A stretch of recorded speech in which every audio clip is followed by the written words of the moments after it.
Uniform civil code पर प्रधानमंत्री नरेंद्र मोदी का बयान और 15 अगस्त का नजदीक आना संयोग है या प्रयोग, ये आप तय कीजिए। लेकिन इस मुद्दे पर चर्चा गर्माती जा रही है। भारत में एक बड़ा तबका यूनिफॉर्म सिविल कोड के पक्ष में है, कई मुस्लिम भी यूनिफॉर्म सिविल कोड के पक्ष में हैं। लेकिन कई लोगों ने धमकी देनी भी शुरू कर दी है। लिबरल गैंग और अरशद मदनी के नेतृत्व वाले इस्लामिक संगठन जमीयत उलेमाए हिंद ने कहा है कि मुसलमानों का पर्सनल लॉ कयामत तक नहीं बदला जा सकता। लेकिन यूनिफॉर्म सिविल कोड का विरोध कर रहे इन लोगों के लिए एक कयामत तो कुछ ही दिनों बाद आने वाली है। भारत सरकार ने यूनिफॉर्म सिविल कोड पर बहस के बीच एक बड़े मुस्लिम देश को भारत में शांति और सहिष्णुता पर भाषण देने के लिए बुला लिया है। भारत सरकार ने सऊदी अरब के टॉप नेता और मुस्लिम वर्ल्ड लीग के महासचिव मोहम्मद बिन अब्दुल करीम अल ईशा को भारत बुलाया है। अल ईशा भारत आएंगे और राष्ट्रीय सुरक्षा सलाहकार अजीत डोभाल के साथ एक कार्यक्रम में लोगों को संबोधित करेंगे।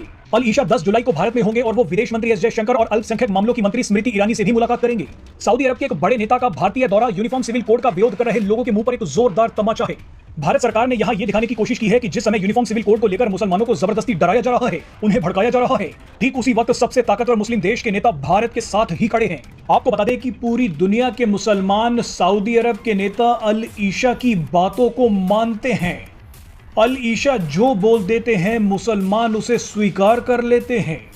अब ऐसे में जब मोहम्मद बिन अल ईशा भारतीय सभ्यता, शांति और सहिष्णुता पर भाषण देंगे तो यूनिफॉर्म सिविल कोड का विरोध कर रहे भारत के इस्लामिक संगठनों को कौन पूछेगा। भारत का यह एक कदम यूनिफॉर्म सिविल कोड के खिलाफ जहर फैला रही टूल किट को तबाह कर देगा। आपको एक दिलचस्प जानकारी बता दें कि अल ईशा ने सऊदी अरब में अपने नेतृत्व में कई सुधारों को लागू करवाया था। इनमें पारिवारिक मामले, मानवीय मामलों और महिलाओं के अधिकारों से जुड़े कानून शामिल हैं। अल ईशा ने दुनिया भर में अलग अलग समुदायों, संप्रदायों और देशों के बीच संबंधों को मजबूत करने वाले कई अभियानों का नेतृत्व भी किया है।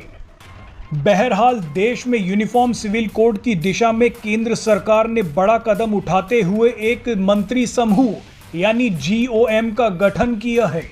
इसकी अध्यक्षता किरण रिजिजू को सौंपी गई है। संकेत है कि सबसे पहले उत्तराखंड की सरकार यूनिफॉर्म सिविल कोड लागू करेगी। इसके बाद गुजरात और मध्य प्रदेश में इसे लागू करने की संभावना है।